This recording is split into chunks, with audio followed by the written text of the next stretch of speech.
So today we're having our first Sundays on Tuesdays event, which is a weekly recurring social that we have over the summer.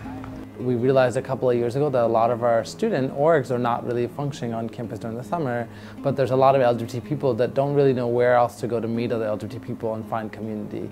And also because summer's a little bit easier, there's a lot of folks who are partners on campus that want to come and hang out, but there was no real event to do that. So we're like, let's just create something fun and easy. So we created Sundays on Tuesdays as a way to, one, queer the idea of like when you know, even just to play with words on having a Sunday on a Tuesday, but also being able to make it just creating an opportunity for people to build community, connect, and really find others in the community that are also just trying to think about issues on campus. There was a great turnout. There's a lot of people. I think it's equivalent to like the events that we have during the actual academic year, which I thought was pretty cool. Some of my classmates from some of my classes were actually here.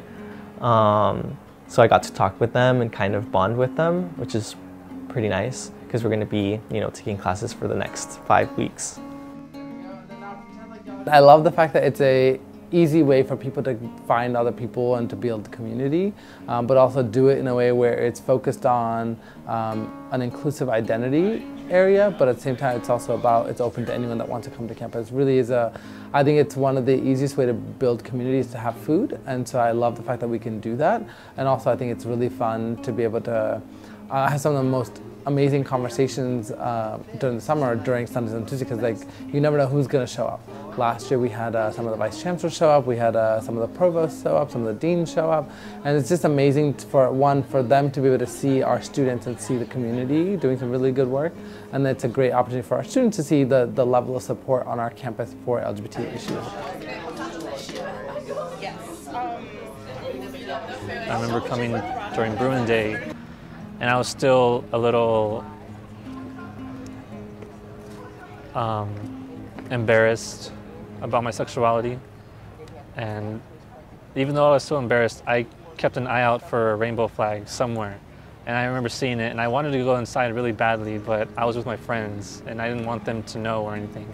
So I waited, and when I finally came here to UCLA in the fall, I decided just to go for it and see what the LGBT Center has to offer for people like me, and I ended up working there.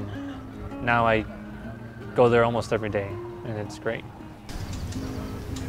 Once I kind of started getting more comfortable with my sexuality and who I was as a person, I kind of felt like one of my duties was to kind of go back and give back to the community.